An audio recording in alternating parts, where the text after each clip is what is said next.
Girl Fight is a 3D fighter that released digital only on Xbox 360 and PS3. It's a game that I distinctly remember having a laugh at with some friends as we perused Xbox Live looking for anything new to download, but not one that I remember marketed or having any real notoriety at the time. We downloaded the demo, goofed off for a bit, and basically forgot all about the game. Recently, opening my 360 and seeing the demo, I just couldn't help myself and had to play the full thing. I was sure it was going to be an awful experience, and I was right.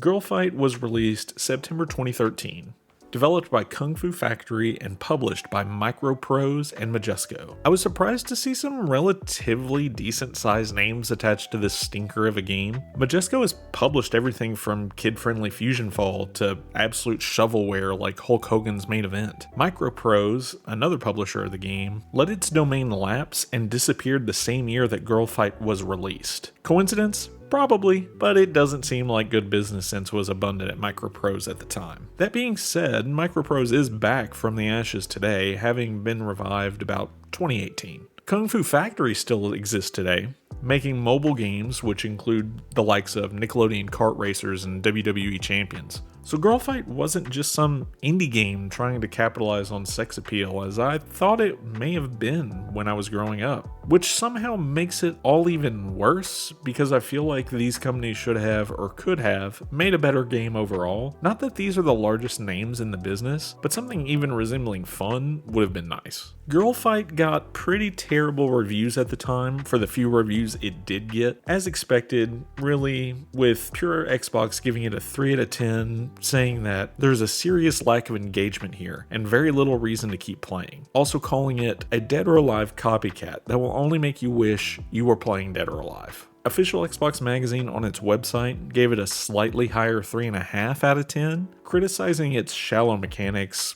calling them a decade out of date. Players have been ever so slightly nicer to Girl Fight, giving it a Metacritic score of about a 4.9 out of 10. Girl Fight is pretty basic. 8 playable characters, all female as the name implies. The game is easy enough to pick up. You punch, kick, guard, and grab, with R1 and L1 using your Psi-Amps, which are special abilities that all characters share. You choose 2 before your fight, and that is what you will have access to during the match. Arcade mode sets up the player to face 9 opponents with some small dialogue that changes depending on the character you chose, giving some hint or semblance of a story existing, but never really being fleshed out upon. The best the game will do is let you spend some in-game currency to read police reports and other files which give insight to each of the characters. However, with the lack of world building anywhere in the actual gameplay, it's a pretty big ask for players to care or even bother with this, as the whole lore and world seem to be kind of an afterthought. Of course, the key appeal to the game is really just the female fighters, so at least the lack of lore can be explained as the devs just likely not bothering to do so, relying more on the risque nature of the game to sell digital copies. Arcade mode makes the strange choice of forcing you to play a certain character to unlock the next character and so on, until you beat and unlock the arcade mode for all 8 options. Which I get for maybe a boss character, but to lock out every option until you beat them in order is strange to me, and likely just exists to force the player to play longer. The gameplay of Girl Fight is basic. There's little to differentiate each fighter, short of their outfits. Every now and then during the beginning, I would look up one combo for each fighter and kind of just rely on that, but after a few times playing, you really can just wing it and feel out 1 or 2 combos to abuse throughout the arcade mode. Enemy AI is designed so that if it works, it will continue to work a good number of times until the AI just decides, hey, no more of that, and will begin to basically counter each attempt of that move after the fact. Perfectly fine, but not the smartest AI even for 2013 fighters. Letting you easily complete arcade with just 2 or 3 tricks or combos, and it only really gets challenging when the AI decides to quit letting you get away with your favorite cheese, and then you have to choose another form of cheese. For Psi abilities, I found the Heartbreak ability to be the best.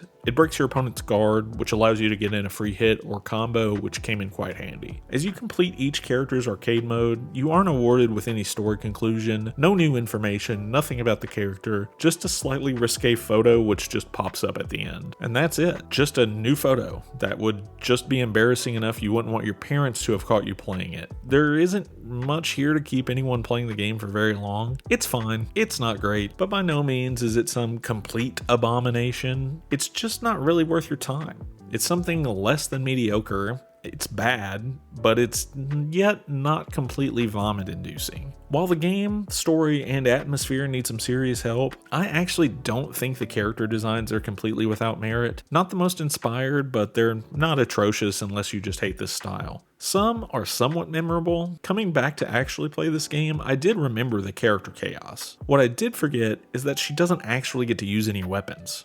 None of them do. So that character selection art is just lying to the player. Some projectiles or weapons may have really helped this game get some flavor in its fighting and give some more reason to learn a character, so that was a real letdown. The extras are pretty pointless, and after looking at a few of them, I just quit bothering even to buy any. And for this review, I did play as every character in arcade mode, and was pretty happy to be done with it by the end. The game just really isn't fun or enjoyable. The extras don't really give you any real reason to want to unlock them. The extra costumes aren't very good, and at one point, when I was playing as Chrome, I found a bug that would completely freeze Chrome and lock the enemy AI into standing still, not moving, not attacking, not doing anything, and no button press would free this lock except for activating a psi power. That was the only way out of the bug. This did seem to be character specific, however, as it happened a good number of times as Chrome, but never as any other character in the game. The game came out near the very end of the 7th generation of consoles, 2 months before the release of the PS4 and Xbox One, 2 months before Killer Instinct came out, which was just a much better fighting game that still has a small but dedicated scene today. It was always clear from the get-go that Girl Fight was just a lifeless cash grab, trying to imitate Dead or Alive, but failing in every way. Going back to play this game that has always kind of been hidden away in the corner of my brain, however, was nice, even if it was just to find out it was an atrocious game. Girl Fight looks to still be purchasable today, still for the same $9.99 it was back in 2013. So if you really just get an itch to play Girl Fight, you can go that route, or find a nice way to play the PS3 copy. There's an extremely small speedrun board for the game. I have proudly submitted a few runs myself to enshrine my name onto this legendary board with a few terrible runs that I really didn't even try to refine because it's Girl Fight. But it does exist. So if you get that itch for a new speedrun game, or just love speedrunning terrible games in general, it is an option. Overall, I just really can't recommend Girl Fight though. It's really just a lifeless DOA clone that lacks in every aspect from start to finish. I think a lot of those critics back when it came out were pretty spot on. A 3 or a 4 for this game would be about right. If you like this look back at a small, forgotten, digital only title, please subscribe for more reviews and retrospectives.